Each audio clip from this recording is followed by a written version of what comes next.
कल की वीडियो में हमने आपको बताया था कि कैसे ट्रंप ने लंबी चौड़ी धमकी दी थी, 48 घंटे में अगर स्ट्रेट ऑफ हॉर्मुज नहीं खोला तो मैं तुम्हारी फैसिलिटीज को बॉम्बार्ड कर दूंगा, ये वो। उसके बाद ट्रंप आता है और अपनी पोस्ट डाल देता है एकदम से, जिससे फ्यूल प्राइसेस भी गिर जाते हैं, स्टॉक मार्केट्स भी रिकवर कर जाते हैं। वो कहता है कि मैंने 5 दिन का समय दिया है, 5 दिन तक हम पोस्टपोन करते हैं स्ट्राइक्स।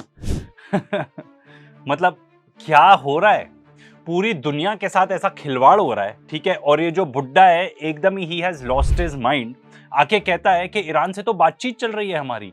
ईरान ने तुरंत आके बोला कि नहीं नहीं भाई, ऐसा कुछ भी नहीं है, ठीक है। उन्होंने आके बताया कि भाई ये बस मैनिपुलेट करने की कोशिश है मार्केट्स को, जो कि असलियत भी है। ये बंदा इतना बड़ा इडियट है, इतना ज्यादा सेल्फ सेंटर्ड है, कोई लीडर वाली बात तो है ही नहीं इसमें, ठीक है। पूरी दुनिया को एक तो खतरे में डाल दिया है, ठीक है। वर्ल्ड इकोनॉमी को इतने ज्यादा खतरे में डाल दिया है, ठीक है। एंड उसके बाद he is busy doing insider trading. हाँ, इसने यही किया। इस सब टाइप की गंवार टाइप, जाहिल टाइप स्टेटमेंट दे देता है, 48 घंटे देता हूं, नहीं तो ये वो, ठीक है। फिर आके ऐसा पोस्ट कर देता है जिससे एकदम मार्केट्स हिल जाते। देखो, ये है reality of United states of America. इसके अलावा क्या बोल रहा है वो कि भाई we can just keep on bombing Iran. And if it goes well, we're going to end up with settling this.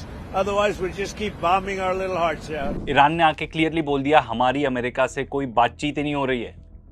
Clearly, मतलब कितने सारे तरीकों से। उनके फॉरेन मिनिस्टर ने आके बोल दिया, उनकी मिनिस्ट्री से बयान आ गया पूरा। वहां पे जो पार्लियामेंट के स्पीकर हैं उनका भी बयान आ गया कि नहीं, हमारे इससे कोई बात नहीं चल रही, हमारे तरफ से अमेरिका के साथ कोई भी डायरेक्ट बात नहीं चल रही। इतना बड़ा झूठ आके आदमी बोल रहा है। ये ड्रॉप साइड न्यूज भी बता रहा है कि कोई भी नई डेवलपमेंट नहीं हुई है, कोई भी बातचीत नहीं हुई है। ये जरूर है कि America through third countries messages भिजवा रहा है, पर ईरान ने जो अपनी पोजीशन है वही रिटरेट कर रहा है कि भाई ऐसा ही मेरे को एक्सेप्टेबल है, ये पर्टिकुलर कंडीशंस हैं, उसके अलावा कुछ भी एक्सेप्टेबल नहीं है। तो वो क्या है कंडीशंस?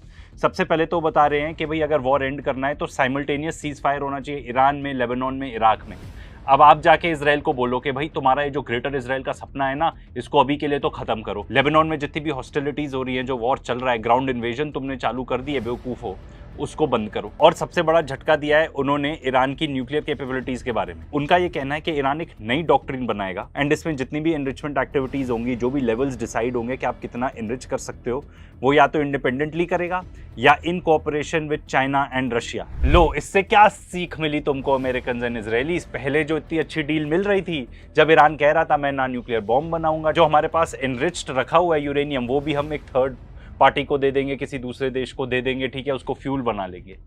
अब वो सब गया भाड़ में। अब तो यूनाइटेड स्टेट्स का कोई इन्वॉल्वमेंट ही नहीं रहेगा। वो अपनी नई डॉक्ट्रिन बनाएंगे जिसको मॉनिटर करेगा रशिया और चाइना। साथ में ईरान ने ये भी बोला है कि हमारे ऊपर जितने भी सैंक्शंस लगे हुए हैं वो सब आप हटाइए। ईरान की जो बैलिस्टिक मिसाइल्स हैं उसके बारे में तो कोई बातचीत ही नहीं होगी, क्योंकि वही एक डेटरेंट है हमारे पास। एंड हमने भी आपको बताया था, ड्रॉप साइट के सोर्सेज से ही बताया था कि भाई ये जो इनका स्टीव विटकॉफ है, ज़ायनिस्ट, जो ये झूठी मोटी नेगोशिएशंस कर रहा था ऑन बिहाफ ऑफ इजराइल, कहना चाहिए, यूनाइटेड स्टेट्स ऑफ अमेरिका तो कहीं था ही नहीं उसमें। वो लगातार मैसेज भेज रहा है अराची को, जो ईरान के फॉरेन मिनिस्टर है, कि भाई बात कर लो, किसी तरह से वॉर खत्म करते हैं। And they are basically ignoring them. ये हालत है अमेरिका की आज के डेट में। और ट्रम्प की तो इतनी बेइज्जती हो गई कि जो IRGC के स्पोक्स पर्सन है वो आके बोलते हैं, सुना दो editor. Hey Trump, you are fired. You are familiar with this sentence. Thank you for your attention to this matter.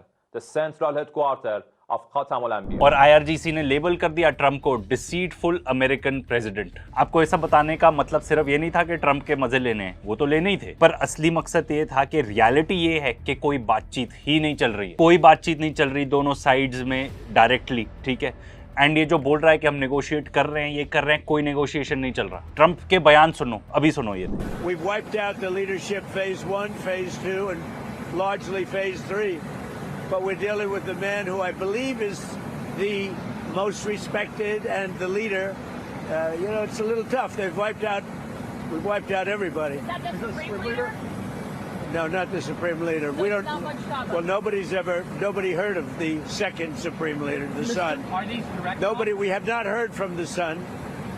Every once in a while, you'll see a statement made, but we haven't. We don't know if he's living. But the people that seem to be running it, and they seem that based on really fact, because things they've said have taken place. Mr. President, Again, Mr. President, I know you've deployed. because I don't want them to be killed. वो ये कह रहा है कि अगर मैं बताऊंगा कि मैं किससे नेगोशिएट कर रहा हूं तो वो मर जाएगा, उसको मार देगा। कौन मारेगा उसको? हैं? Who will kill him?